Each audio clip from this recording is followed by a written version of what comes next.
Let's be honest, some experiences leave us speechless. Not because they were beautiful, but because they left us confused, hollow, and doubting our own worth. You thought you were connecting deeply. You thought this was love, intimacy, chemistry. But what if I told you that what you were experiencing wasn't real intimacy? It was a performance, an act, carefully scripted by someone whose pleasure was rooted not in connection, but in control. This speech isn't just about the physical side of attraction. It's about uncovering the hidden behavioral patterns that most people ignore because they're too intimate, too uncomfortable, or too complex to talk about. But today we're not shying away, we're confronting it. There are habits some people carry into relationships that look like passion, but are actually manipulation. What they do behind closed doors might feel thrilling, but you're left feeling used, not seen, excited, but not loved. That confusion, that's the trap. And if you've ever walked away from someone and asked yourself, why did that feel so wrong when it was supposed to be right? This speech will explain everything. These 5 habits are the red flags in disguise. They don't scream danger, they whisper it. And once you see them clearly, you'll never fall for them again. So stay with me, because understanding these patterns could be the exact turning point you need to protect your peace, reclaim your worth, and build the kind of love that heals rather than hurts. You want to believe they care, that when they touch you, it means something. That when they hold you close, they're feeling the same deep bond you are. But something always feels off, doesn't it? You sense it in the silence after the moment, in the way they avoid eye contact when emotions get real. You're physically close, but emotionally distant. You're being touched, but not truly seen. You're sharing your body, but not your soul. And that's where the pain begins, not from what they do, but from what they lack. See, real intimacy isn't about bodies colliding. It's about hearts aligning. It's about vulnerability. It's about emotional presence. It's when someone sees the parts of you that are unspoken, and they stay. But when you're with someone who lacks empathy, they don't stay. They consume. They use the moment to feel powerful, not connected. They don't lean in when your guard is down, they take advantage of it. You keep thinking, maybe if I love deeper, they'll open up. Maybe if I give more, they'll start caring. But you can't make someone feel something they've taught themselves to avoid. Empathy is the bridge between souls. And without it, every kiss is a lie.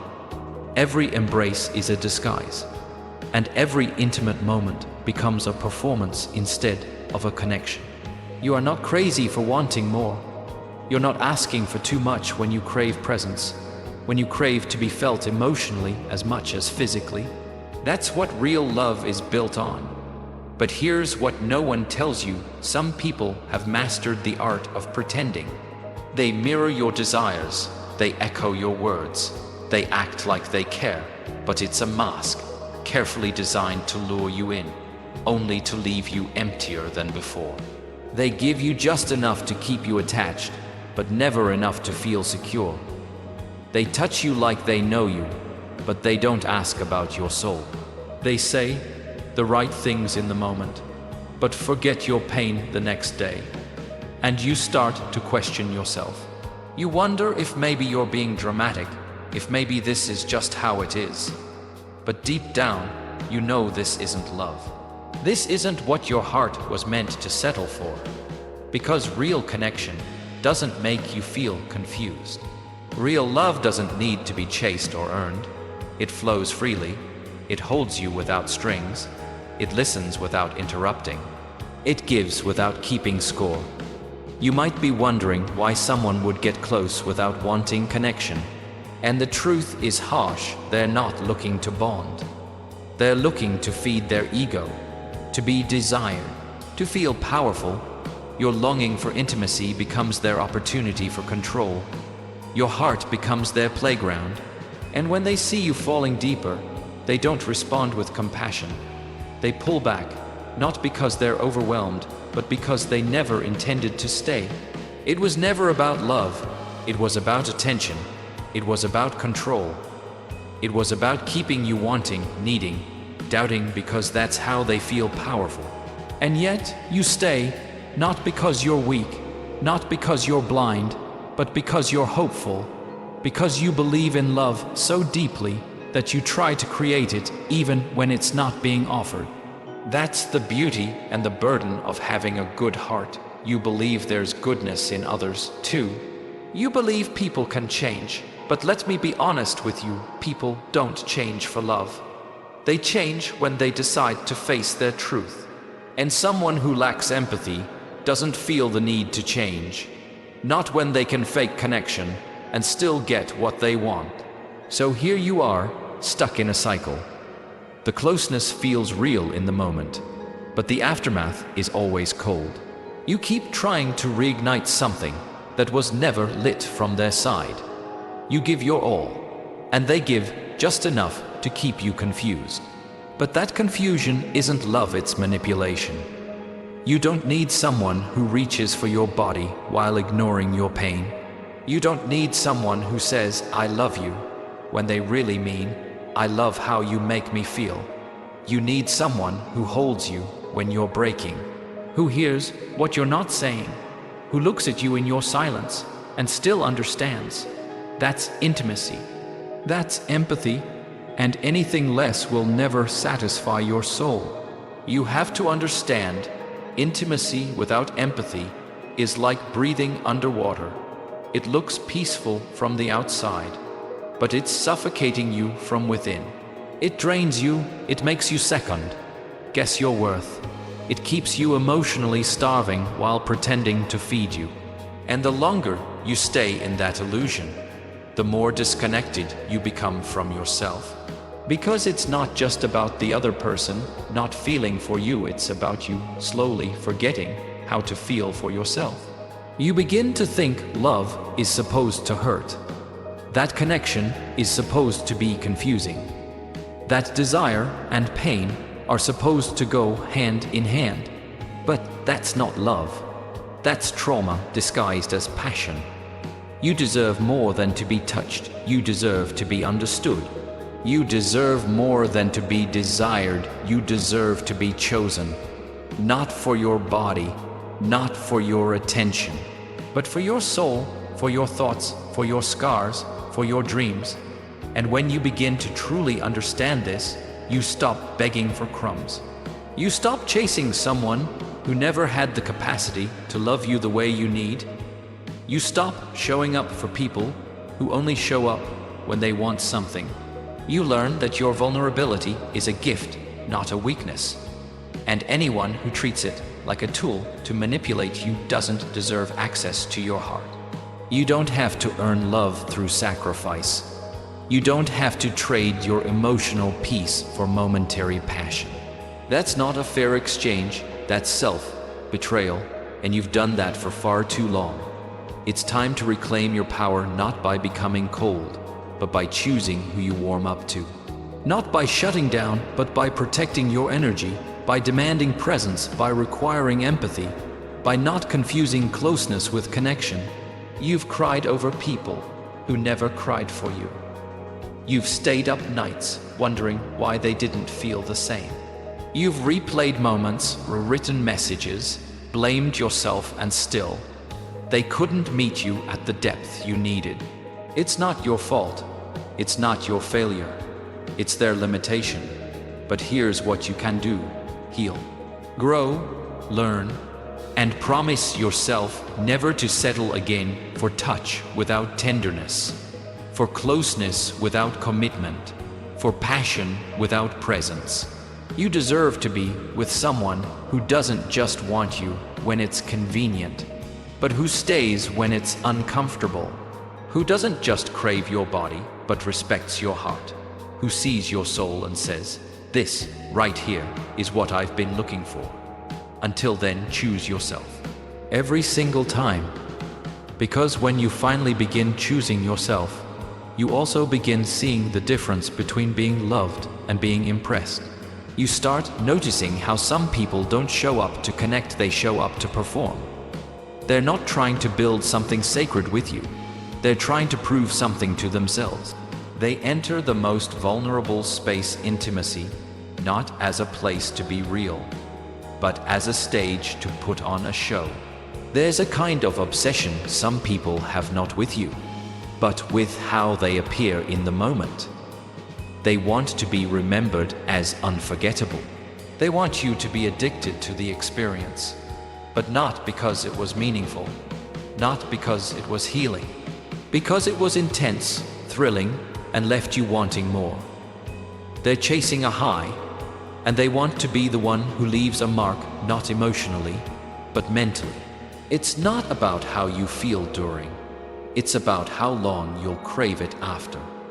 They don't listen to your needs, they anticipate reactions. They aren't asking what you desire, they're calculating what will make you come back. It's not real intimacy, it's strategy. You're not a partner, you're an audience. You're not sharing a connection, you're watching a performance. And no matter how passionate it looks on the outside, it leaves you feeling strangely hollow when it's over, because something is always missing: presence, soul, truth. It's like they're there, but they're not with you. They're consumed by how they look, how they're perceived, how impressive they seem. They mistake performance for passion and control for chemistry. But connection doesn't grow in a spotlight, it grows in the quiet, the awkward, the honest. This obsession with performance isn't about love, it's about ego. It's about being validated, praised, and remembered. They don't want intimacy, they want applause. And the tragedy is, you give it to them. You confuse your emotional surrender for their emotional depth. You think they must care. They gave so much. But they didn't give, they showcased. And the moment they feel they've lost your admiration, the act crumbles. The charm disappears. The energy shifts. You see, for someone obsessed with performance, the goal isn't connection, it's conquest. It's being the best you've ever had, not the safest. It's being unforgettable, not irreplaceable. They don't stay to grow with you. They stay as long as they are being praised. They're not nourished by your trust, they're fueled by your awe. And the dangerous part is this: the show feels like love. It feels exciting, addictive, it triggers your nervous system, it lights you up. But so does a fire, and fires don't always warm you. Sometimes they burn everything. That's what this kind of obsession does. It burns through your self-worth. It leaves you emotionally hungry. Because what's passionate in the moment becomes confusing when you're left wondering why you still feel unseen. You replay the nights, you remember the intensity, you recall the way they looked at you, like you were everything. But you can't ignore how cold they became the next morning, how fast they detached, how quickly their passion turned into distance. That's because it was never about you, it was about them, their ego, their need to feel dominant, their hunger to be idolized. And that hunger never stops. You give your heart thinking it will satisfy them, but it doesn't, because admiration is a drug they constantly need a fix for. And once they sense your familiarity, once they sense that you're no longer dazzled, they withdraw. They lose interest. They vanish not because you changed, but because the spotlight dimmed, the performance ended. And without applause, they feel empty. So you end up questioning yourself again. Was I not enough? Was it something I did? No, you were real. That's all it was. And real doesn't excite someone who's obsessed with fantasy. Real doesn't entertain someone who's addicted to illusion. You offered honesty, and they were only there for the act. But you don't have to be an audience to anyone's show. You don't have to keep applauding people who only show up for attention. You deserve more than intensity. You deserve consistency. You deserve someone who doesn't need to prove they are unforgettable, because they are too focused on being loyal, too focused on building something true. You deserve someone who performs less and feels more. Because in the end, love isn't a show, it's a sanctuary.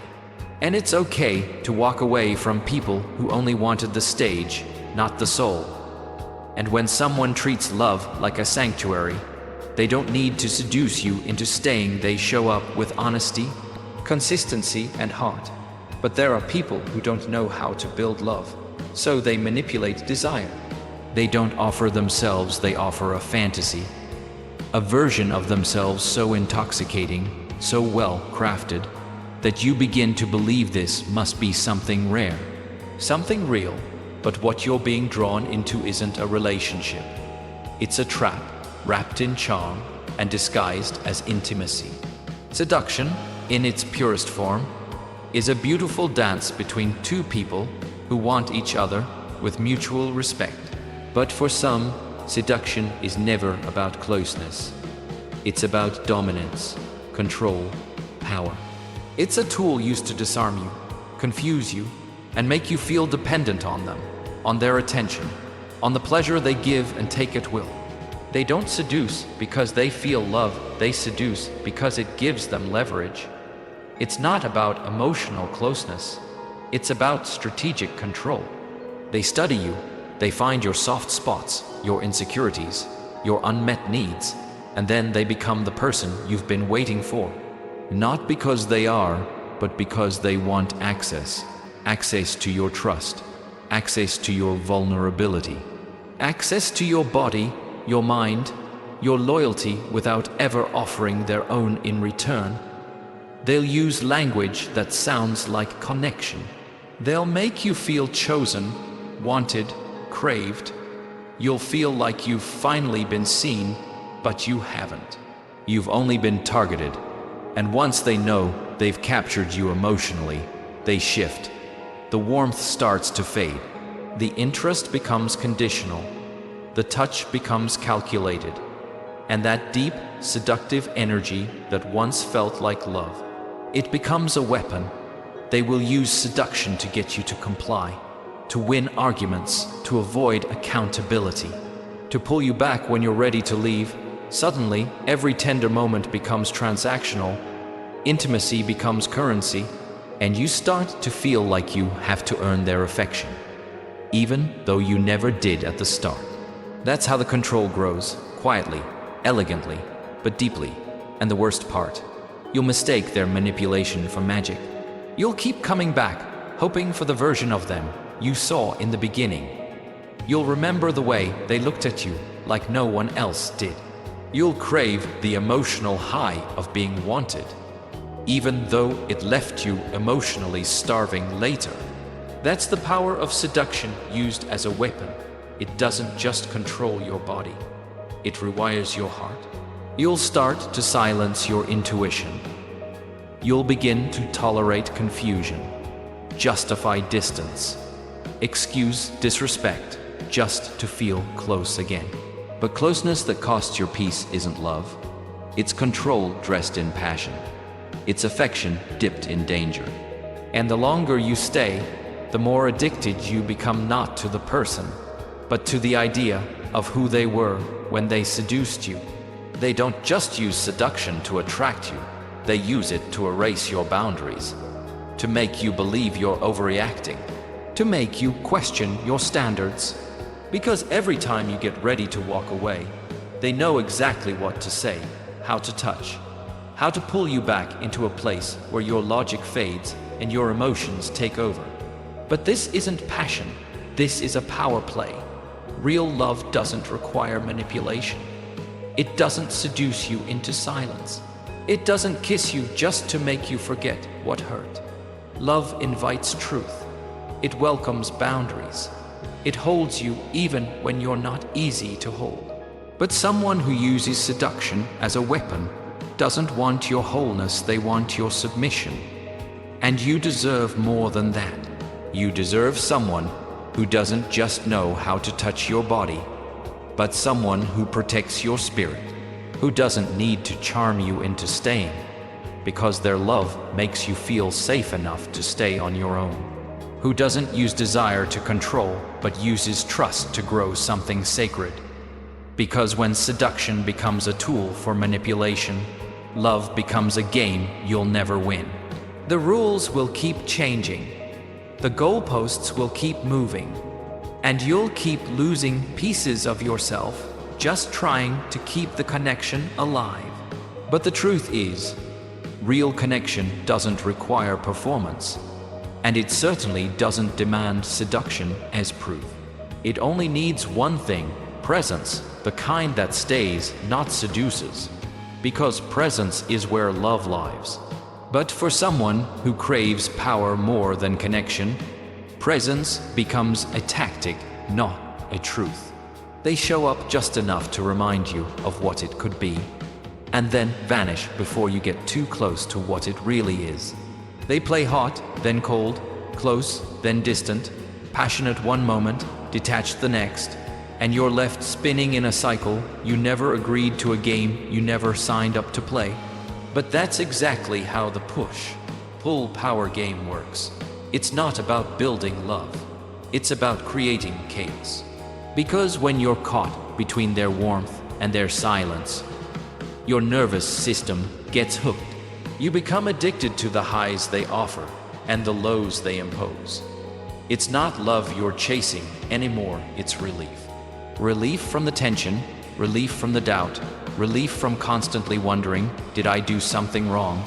They push you away when you start to feel safe, and the moment you begin pulling back to protect your heart, they come chasing again, more intense, more charming, more convincing than ever. Not because they've changed, not because they see your worth, but because they feel you slipping out of their grip. And to them, losing control is far worse than losing love. They don't want to lose you, but not in the way you hope. They don't fear your absence because they love your soul. They fear your independence because it means they can no longer manipulate your emotions. That's what the push-pull cycle is about: emotional control, masked as romantic intensity. You begin to feel like you're the unstable one, like you're the one whose emotions swing too hard, like you're the problem. But that's the effect of inconsistency. It doesn't just break trust. It breaks your ability to trust yourself. You start questioning your reactions, doubting your instincts, and compromising your needs just to avoid another round of being pulled in, then pushed out. And they know exactly how to keep you hooked. Because when they pull you close, they say everything your heart's been craving. They'll open up, show vulnerability, offer apologies, whisper words that sound like growth. But it's temporary. It's bait, a calculated move to keep you emotionally attached. Because the moment you feel reassured, they begin to detach again. Not because they're overwhelmed, but because the balance of power is shifting. They don't thrive in mutual love. They thrive in emotional imbalance. They're most comfortable when you're the one uncertain, waiting, aching for them to come back fully. But they never do, not really. They give fragments of themselves and expect you to build a future out of pieces. And you try because you remember the warmth, you remember the passion, you remember the pull. But that's what keeps you stuck, the memory of the version of them that only exists when you're on the edge of walking away. This game will exhaust you. It'll drain your spirit. It'll convince you that love is a battlefield when it was never supposed to be. Real love doesn't confuse your mind and shatter your self-worth. Real love brings clarity, not chaos. It brings steadiness, not storms.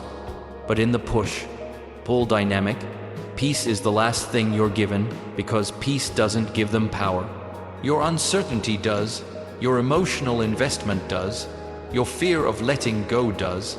And that's why it's a game, because it's not about resolution. It's about repetition. Every time you try to walk, they pull you back in with hope. Every time you lean in, they push you away with silence or sudden detachment. You begin to think if you just adjust, wait a little longer, love a little harder, they'll stop playing. But they won't, because they don't see it as playing. They see it as survival, as strategy, as control. But you weren't made to be part of someone's game. You weren't created to dance between confusion and clarity. You deserve more than someone who only wants you when they feel you slipping. You deserve someone who wants you consistently, not just when they fear losing their grip on your heart. Because love isn't real when it's conditional. Intimacy isn't real when it's earned by emotional suffering. And connection isn't healthy when it comes and goes depending on how much power someone feels they have over you. So you have to stop confusing inconsistency with depth. Stop believing that intensity equals love, because the most passionate storms are also the most destructive. And someone who keeps pushing and pulling you isn't passionate, they're power hungry. And the only way to break free is to stop chasing the pull and start protecting your peace.